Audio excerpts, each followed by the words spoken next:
ఓం అజ్ఞానతిమిరాంధస్య జ్ఞానాంజనశలాకయా చక్షురున్మిళితం येन తస్మై శ్రీగురవే నమః.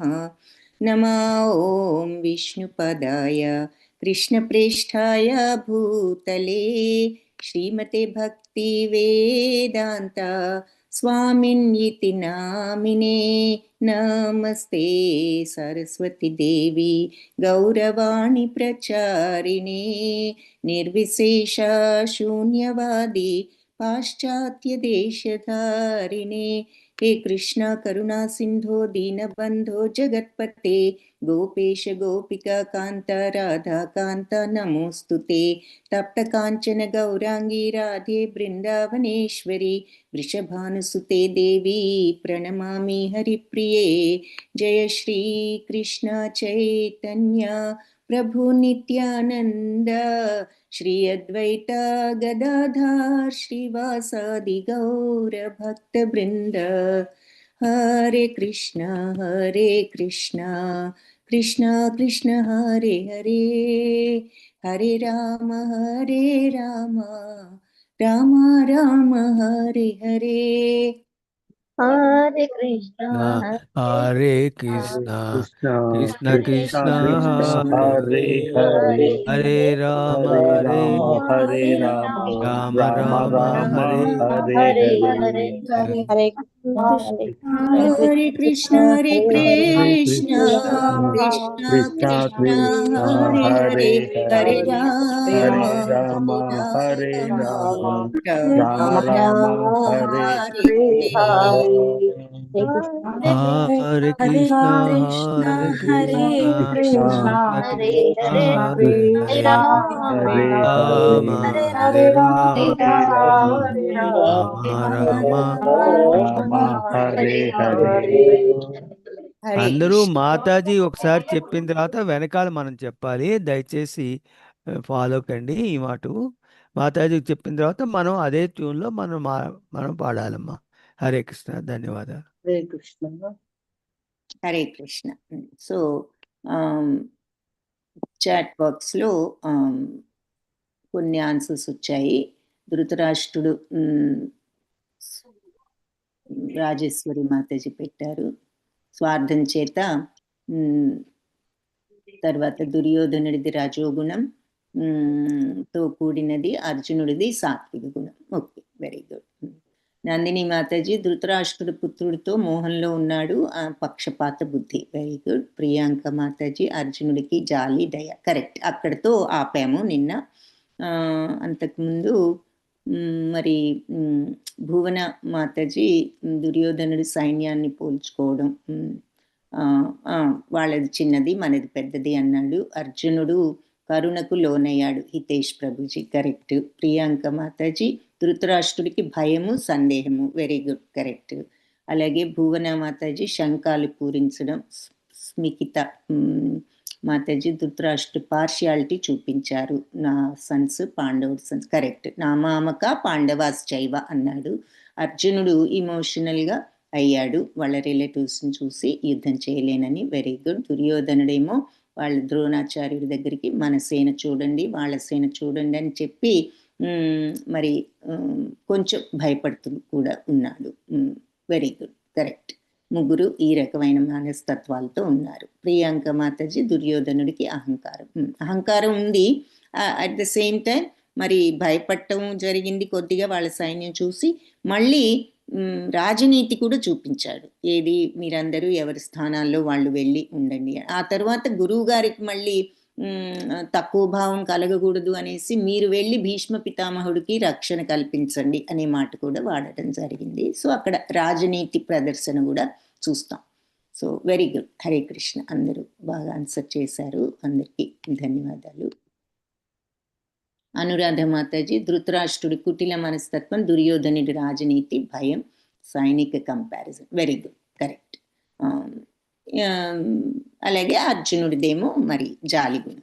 Okay, so అక్కడితో ఆపాము. అర్జునుడు ఈ రకంగా నేను మరి యుద్ధం చేయలేను అని చెప్పడం.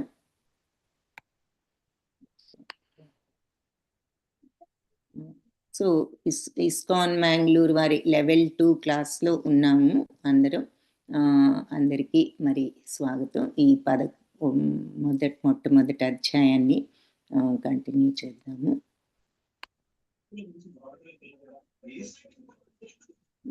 స్క్రీన్ కనిపిస్తోంది కదా అందరికి?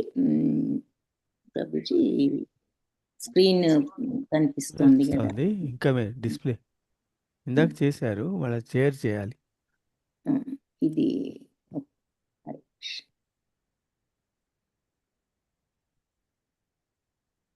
ఓకే. సో మనం సో ఇక్కడ మనం చూసాం ధృతరాష్ట్రుడు, సారీ లెవెల్ 2లో ఉన్నాం కదా.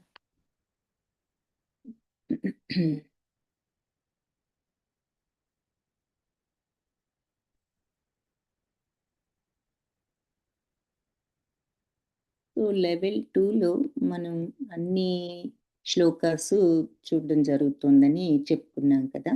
సో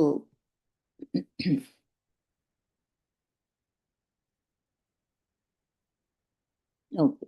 సో సంజయుడు చెప్పాడు ఏది, అర్జునుడి మాటలు విన్న తర్వాత 2 సైన్యాల మధ్యలో పెట్టమని చెప్పడం, వెళ్ళి అక్కడ అందరినీ చూడడం, చూసిన తర్వాత ఎప్పుడైతే భగవంతుడు ఏమన్నారు, 2 సైన్యాల మధ్యలో పెట్టు కృష్ణ అని అడిగినప్పుడు అర్జునుడి మాటలు విని 2 సైన్యాల మధ్యలో శ్రీకృష్ణుడు రథాన్ని ఆపి అక్కడ ఉన్న కౌరవ వంశీలందరినీ చూడు అన్న తర్వాత చూశాడు అర్జునుడు. చూసి తాన్ సమీక్షస కౌంతేయ సర్వాన్ బంధూన్ అవస్థితాన్. కౌంతేయుడు అంటే కుంతిపుత్రుడు బంధువులందరినీ చూసి కృపయా పరయా విష్టో, చాలా జాలితో నిండిపోయి విషాదవంతమైన మొహం పెట్టి అబ్రవీతి ఈ రకమైన మాటలు మాట్లాడడం ప్రారంభించాడు అన్నదాంతో నిన్న ఆపాం.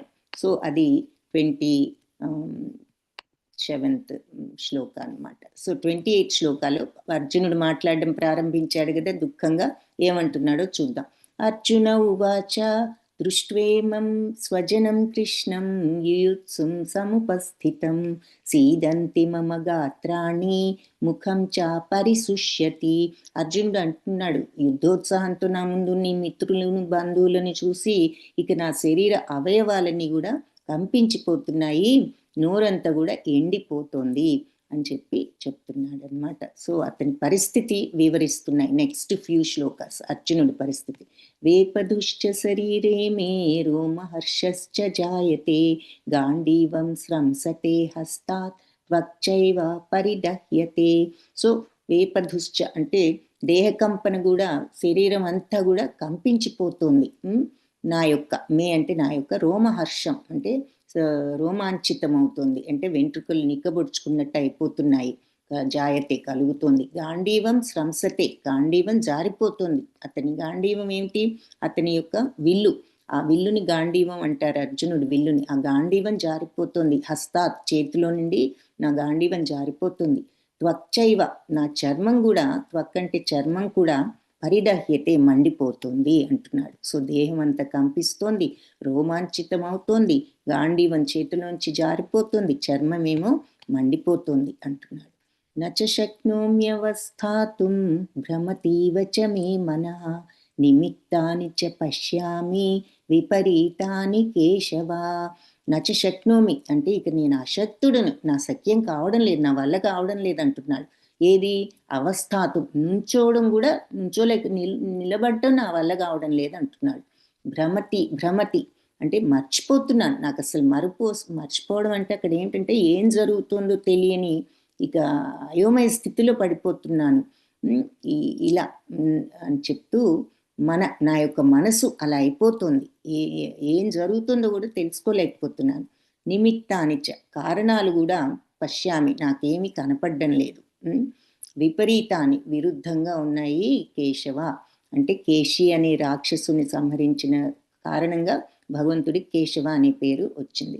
సో నేను ఇప్పుడు ఏమాత్రం నిలబడలేకపోతున్నాను, నన్ను నేనే మర్చిపోతున్నాను, అంటే అసలు ఎక్కడున్నాను, ఏం జరుగుతుందో తెలియడం లేదు, మనసు చెలించిపోతుంది. కృష్ణ కేశి సంహారి, కేవలం విపరీతాలు తప్ప నాకేమీ కనిపించడం లేదు. నచ శ్రేయోను పశ్యామి హత్వా స్వజనమాహవే నకాంక్షే విజయం కృష్ణ నచ రాజ్యం సుఖాని చ. సో కృష్ణ యుద్ధంలో నా స్వజనాన్ని నచ శ్రేయోను పశ్యామి, నాకు ఏమి శ్రేయస్సో పశ్యామి, ఏమి కనపడటం లేదు. పశ్యామి అంటే కనపడటం, చూడటం. నా పశ్యామి అంటే కనపడకపోవటం. అంటే శ్రేయస్సు ఏముందో నాకు కనపడటం లేదు. ఈ యుద్ధంలో అసలు మంచి ఏం జరుగుతుంది, ఎవరికి శ్రేయస్సో నాకు అర్థం కావడం లేదు అంటున్నాడు. హత్వా స్వజనం ఆహవే, స్వజనులందరినీ చంపిన తర్వాత ఆహవే వచ్చే శ్రేయస్సు ఏమిటి, నాకేమీ కనిపించడం లేదు. బంధువులందరినీ చంపిన తర్వాత వచ్చే శ్రేయస్సు ఏమిటి, నాకేమీ అర్థం కావడం లేదు. నా కాంక్షే విజయం కృష్ణ, నాకు విజయం మీద కాంక్ష లేదు. కాంక్ష అంటే కోరిక, నా కాంక్ష అంటే కోరిక లేదు అంటున్నాడు. దేని మీద, విజయం మీద. కృష్ణ నచ రాజ్యం, రాజ్యం మీద కూడా లేదు. చ అంటే మరియు అని, కూడా అని అర్థం. నచ రాజ్యం, రాజ్యం మీద కోరిక లేదు. సుఖాని చ, సుఖం మీద కూడా లేదు. నాకు ఈ విజయం మీద కాంక్ష లేదు, రాజ్యం మీద కాంక్ష లేదు, సుఖం మీద కూడా కాంక్ష లేదు. నా స్వజనులందరినీ చంపడం ద్వారా వచ్చే శ్రేయస్సు ఏమిటో నాకు అర్థం కావడం లేదు. నాకు ఈ విజయం వద్దు, ఈ రాజ్యం వద్దు, నాకు ఈ సుఖం మీద కూడా కోరిక లేదు అంటున్నాడు అన్నమాట. నెక్స్ట్, కిన్నో రాజ్యేన గోవింద కిం భోగైర్జీవితేన వా ఏషామర్థే కాంక్షితం నో రాజ్యం భోగా సుఖాని చ తమేవ స్థితా యుద్ధే ప్రాణాం త్యక్త్వా ధనాని చ ఆచార్య పితరః పుత్రాస్తథైవ చ పితామహ మాతులా శ్వశురా పౌత్ర శ్యాలా సంబంధినస్తథా ఏతాన్న హంతుం ఇచ్ఛామి జ్ఞతోపి మధుసూదన అపి త్రైలోక్యరాజ్యస్య హేతో కిం ను మహీకృతే నిహత్య ధార్తరాష్ట్రాన్న కా ప్రీతి స్యాత్ జనార్దన. సో ఇక్కడ మనకు ఆల్రెడీ 32 నుంచి 35 4 శ్లోకాలు వరుసనే చెప్పారు. సో ఏమంటున్నాడు అంటే, కిన్నో రాజ్యేన గోవింద కిం భోగైర్జీవితేనవ, ఈ రాజ్యం ఎందుకు గోవింద, ఈ భోగాలు ఎందుకు. ఏషామర్థే కాంక్షితం నో రాజ్యం భోగ సుఖానిచ, నాకు వాళ్ళందరూ పోయిన తర్వాత నాకు వచ్చే ప్రయోజనం ఏముంది ఈ రాజ్యం వల్ల, ఈ సుఖం వల్ల నేనేమి, నాకు వచ్చే ఉపయోగం ఏదన్నా ఉందా వీళ్ళంతా పోయిన తర్వాత.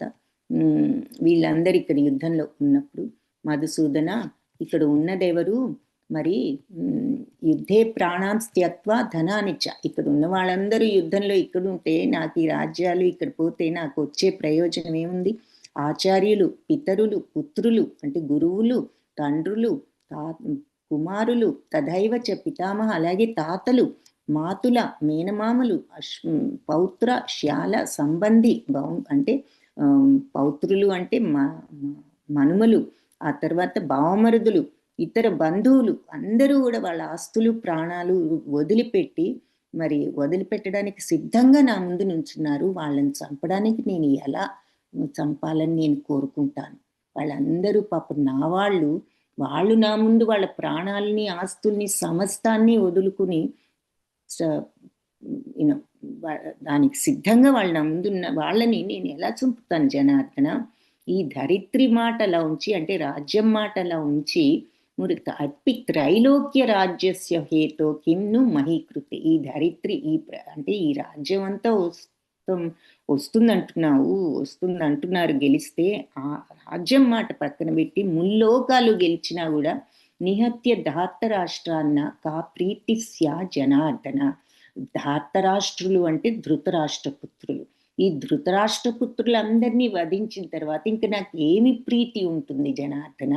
ముల్లోకాల మీద కూడా, రాజ్యం మీద కాదు కదా, ముల్లోకాల మీద కూడా ఈ పాపం చేసిన తర్వాత, ఇటువంటి పని జరిగిన తర్వాత నాకు ముల్లోకాలు వచ్చినా నాకు ఆనందం, ప్రీతి లేదు అంటున్నాడు అనమాట.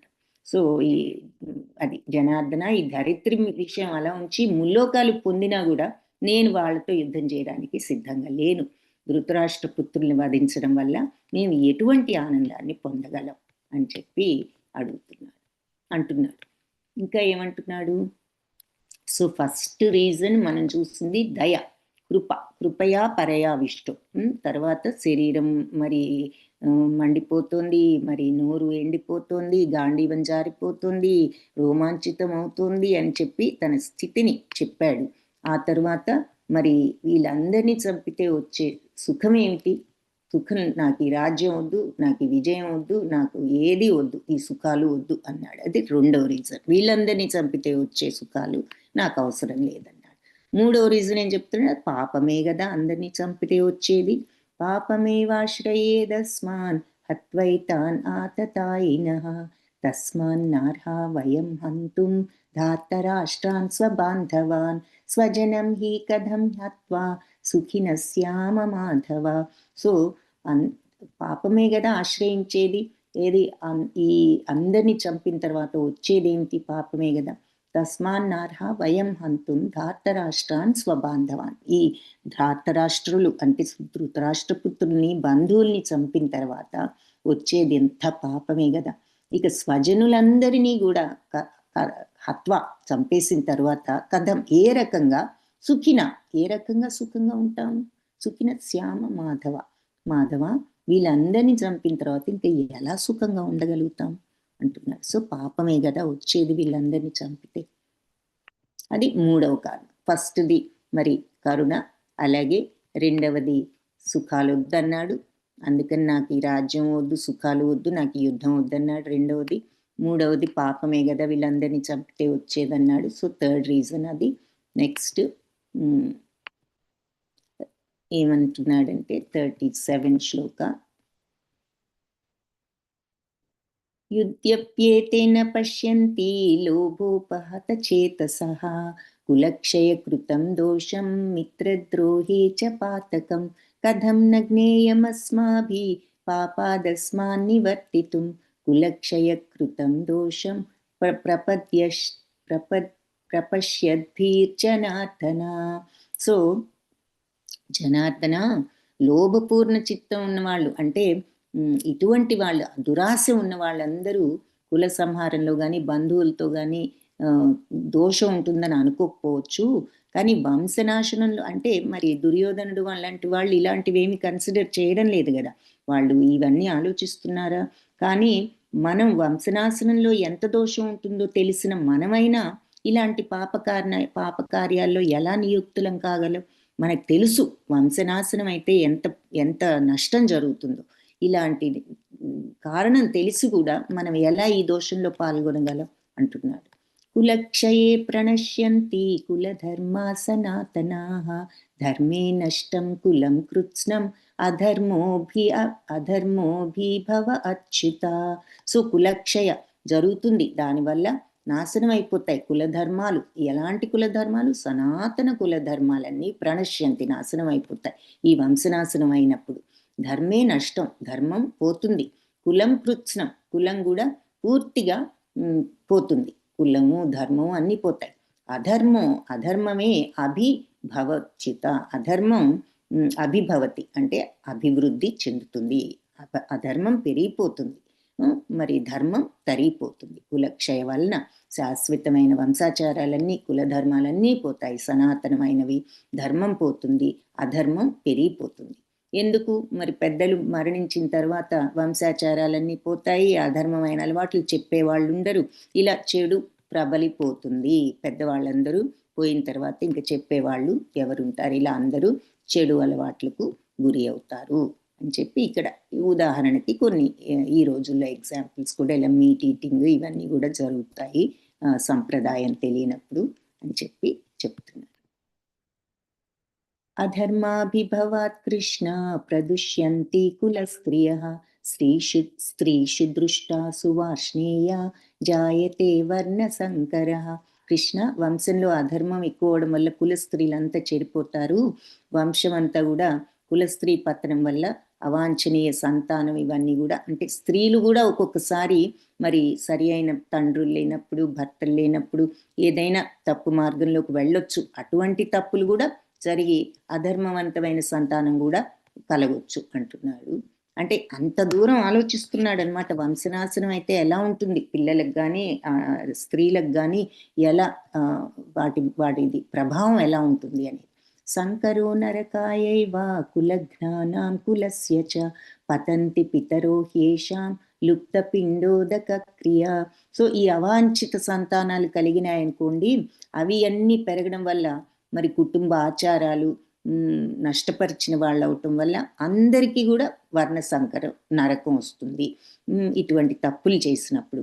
కాబట్టి పిండోదక క్రియలు ఆపివేశారు అంటే మరి అధర్మ కుటుంబాలకు చెందిన పెద్దలందరూ కూడా పతనం అయిపోతారు.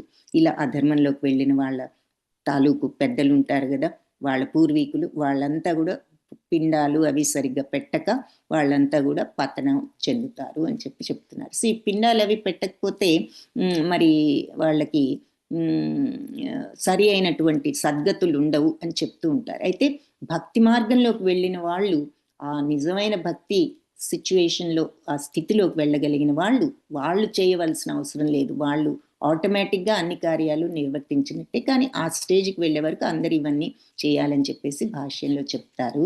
సో ఏది ఏమైనా ఇలా అధర్మ కుటుంబంలోకి వెళ్ళిన తర్వాత, కుటుంబం అధర్మ మార్గంలోకి వెళ్ళిన తర్వాత ఆ పూర్వీకులకు కూడా మరి పతనం వస్తుంది అని చెప్తున్నారు.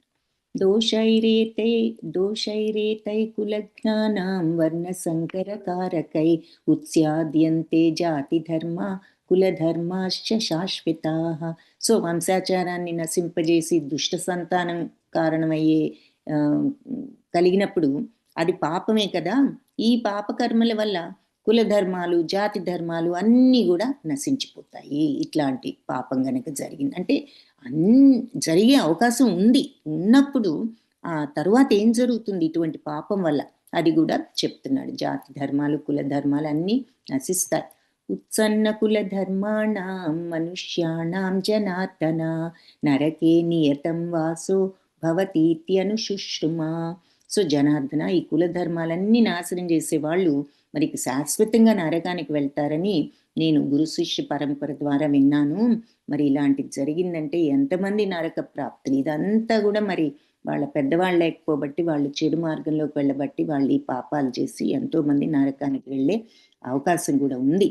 అహోబత మహత్తాపం కర్తుం వ్యవసితా వయం యద్రాజ్య సుఖలోభేన హంతుం స్వజనముద్యత. అహో, ఈ ఘోర పాపాలు చేయడానికి మేము సిద్ధపడ్డాము, ఎంత విచిత్రం అంటున్నాడు అనమాట. ఇన్ని పాపాలకు కారణం అవడానికి రెడీ అయ్యామా మేము, ఎంత అన్యాయం, ఎంత విచిత్రం. అహో బత మహత్తాపం కర్తు, ఇంత తాపాన్ని కలగజేయడానికి వ్యవసిత మేము నిశ్చయించామా మేము అంటున్నాడు అనమాట. యద్రాజ్య సుఖే లోభిని, రాజ్య సుఖం అనే దురాశతో హంతుం స్వజనం ఉద్యత, స్వజనులనే హంతం చేయడానికి, చంపేయడానికి ఉద్యత ప్రయత్నిస్తున్నామే మేము, ఎంత పాపం అంటున్నాడు అనమాట. యది మామ ప్రతీకారం అశస్త్రం శస్త్రపాణయః ధార్తరాష్ట్రారణే హంత్యు తన్మే క్షేమతరం భవేత్. నేను ప్రతీకారం చెయ్యను అని శస్త్రాలన్నీ కూడా నేను వదిలివేస్తే, ఆయుధాలు ధరించకుండా, శస్త్రపాణయ అంటే ఆయుధాలన్నీ నేను వదిలిపెట్టేస్తే, ధార్తరాష్ట్రులు అంటే ధృతరాష్ట్ర పుత్రులు నన్ను ఈ రణంలో యుద్ధంలో చంపేశారనుకోండి, అది నాకు క్షేమతరమే అంటున్నాడు అనమాట. క్షేమతరం నాకు క్షేమతరం భవేత్, నాకు క్షేమతరమే అవుతుంది అంటున్నాడు. సో నేను నిరాయుధుడిగా ప్రతీకారం చేయని వాడినిగా నేను ఉన్నప్పుడు, శస్త్రధారులైన ఈ ధృతరాష్ట్ర పుత్రులు అందరూ నన్ను యుద్ధంలో వధించారే అనుకోండి, అది నాకు మంచిదే, వధించితే వధించనివ్వండి. నేను ఈ శస్త్రాలు అస్త్రాలు పట్టుకుని వాళ్ళ మీద నేను వెళ్ళలేను కదా అని నుంచుంటే వాళ్ళు నన్ను వచ్చి చంపేస్తే చంపేనివ్వండి, పర్వాలేదు అంటున్నాడు అనమాట. నేను మాత్రం ఆయుధాలు పట్టుకుని వాళ్ళ మీదకి వెళ్ళలేను అంటున్నాడు. ఇదంతా చెప్పాడు కదా. సంజయ ఉవాచ, చివరికి సంజయుడు మళ్ళీ ఇక్కడ ధృతరాష్ట్రుడితో అంటున్నాడు. సంజయ ఉవాచ ఏవముక్త్వార్జున సంఖ్యే రథోపస్థ ఉపావిశత్ విసృజ్య సశరం చాపం శోక సంవిఘ్న మానసః. సో ఈ రకంగా ఏవముక్త్వ, ఈ రకంగా పలికి అర్జునుడు సంఖ్యే అంటే యుద్ధరంగంలో రథోపస్థ, రథం ఆసనం మీద కూర్చున్నాడు కదా, ఉపావిశత్ అక్కడ చతికిలబడ్డాడు. ఆ రథంలో ఉన్న సీట్ ఉంటుంది కదా, ఆ ఆసనం మీద చతికిలబడ్డాడట. ఈ రకంగా పలికి విసృజ్య వదిలిపెట్టేశాడు. ఏంటి? సశరం, బాణాలతో సహా మొత్తం విల్లుని శోక సంవిఘ్న మానస, దుఃఖంతో కూడుకున్న మనస్సుతో కూర్చున్నాడు. సంవిఘ్న కల్లోలితమైపోయిందట, దుఃఖంతో మనసంతా కల్లోలమైపోయిన మనస్సుతో అలా రథం యొక్క ఆసనం మీద చతికిలబడ్డాడు. ఎలా? మరి బాణాన్ని విల్లుల్ని అన్నిటినీ కింద పడేసి చతికిలబడ్డాడు అని చెప్పి చెప్పాడు ధృతరాష్ట్రుడితో సంజయుడు ఆఖరికి. సో ఇక్కడ మనకి చూపిస్తున్నారు ఈ రకంగా అర్జునుడు మరి చివరికి విల్లును పడేసి ఆయన ఏ రకంగా ఈ ఆసనం మీద చతికిలబడ్డాడు అని. ఇక నేను చేయలేను ఈ యుద్ధాన్ని, నాకు ముల్లోకాలు వచ్చినా కానీ నేను వీళ్ళందరినీ చంపి నేను ఎక్కడ సుఖంగా ఉంటాను, నేను నా బంధువులన చంపడానికి వచ్చాను ఇక్కడికి, ఎంత ఆశ్చర్యం అని తనకు తనే ఎంతో తప్పు చేసినట్లుగా బాధపడుతున్నాడు అనమాట. సో మొట్టమొదటి కారణం కరుణ. వాళ్ళందరినీ కృపయా పరయావిష్టో అన్నది ఫస్ట్ చూసాం మనం, కృపయా పరయావిష్టో అన్నాడు. రెండవది మరి రాజ్య సుఖాలు నాకు అక్కర్లేదు అంటున్నాడు కదా, నచరాజ్యం నకాంక్షే విజయం కృష్ణ నచరాజ్యం సుఖానిచ, నాకు ఈ విజయం వద్దు, రాజ్యం వద్దు, సుఖాలు వద్దు అన్నాడు. తర్వాత ఏమన్నాడు? మరి పాపభీతి, పాపమే కదా వచ్చేది, వీళ్ళందరినీ చంపిన తర్వాత వచ్చేదేమిటి? పాపమేవాశ్రయే రస్మాత్, పాపమే కదా అందరినీ చంపితే వచ్చేది, వంశనాశనం జరుగుతుంది. తర్వాత కులక్షయ అన్నాడు. తర్వాత మరి వీళ్ళందరినీ చంపితే కులక్షయే, కులక్షయ అంతా కూడా ప్రణశ్యంతి, నాశనం అయిపోతుంది కులధర్మాలు, సనాతన కులధర్మాలన్నీ నాశనమై ఎంతో మంది పాపాలు చేసి నరకానికి వెళ్తారు. కాబట్టి కులక్షయ వస్తుంది. వీటన్నిటి 4 రీజన్స్ వల్ల నేను యుద్ధం చేయలేనని రథంలో చతికిలబట్టడం జరిగింది, ఆయుధాలని కిందకి జారవిడిచి. సో 2వ అధ్యాయంలో ఏ రకంగా ఇలా అనిశ్చయ స్థితిలో ఉన్నాను అనేది భగవంతుడికి నివేదించుకోవడం జరుగుతుంది అనమాట. సో ఈ అధ్యాయంలో మనం ఫిఫ్త్ రీజన్ నెక్స్ట్ చాప్టర్లో చూస్తాం. ఇక్కడ ఈ 4 రీజన్స్ చెప్పాడు. సో ఈ గీతా పాఠంలో మనం నేర్చుకున్నది ఏమిటి? జీవితంలో మనకి ఎటువంటి సందేహం కలిగినా ప్రామాణికమైన గురువుని కానీ భగవద్గీతను కానీ ఆశ్రయించాలి. మరి భగవద్గీతలో అన్నిటికీ సమాధానాలు ఉంటాయని మనం చాలాసార్లు వాళ్ళు వీళ్ళు కూడా చెప్తూ ఉంటారు. సో లేదంటే ఒక గురువును ఆశ్రయించాలి. సో అర్జునుడు మరి ఇంత కష్ట పరిస్థితిలో, క్లిష్టమైన పరిస్థితిలో మరి చివరికి తన జగద్గురువైన భగవంతుణ్ణే ఆశ్రయించాడు. సో అది హరే కృష్ణ కృష్ణ కృష్ణ హరే హరే, హరే రామ రామ రామ హరే హరే, కృష్ణం వందే జగద్గురుం. ఇది ఇంతటితో మనం కురుక్షేత్ర రంగంలో సైనిక పరిశీలన అనే ప్రథమ అధ్యాయం కంప్లీట్ చేశాము. ప్రశ్నలు ఏమైనా ఉంటే మరి సబ్జెక్ట్కి సంబంధించినవి క్విక్గా అడగండి. తర్వాత రేపటి క్లాసు టైం ఏమైనా మార్చవలసిన అవసరం వస్తుందేమో, రేపటి వరకు మాత్రం కొంచెం మీరు చూసుకుంటూ ఉండండి. బహుశా 8:30కి స్టార్ట్ చేయాల్సి రావచ్చు ఈ వీక్లో, ఈ వారం మాత్రం. సో హోప్ఫుల్లీ అది అందరికీ ఓకే కదా, వర్కౌట్ అవుతుందని అనుకుంటున్నాను.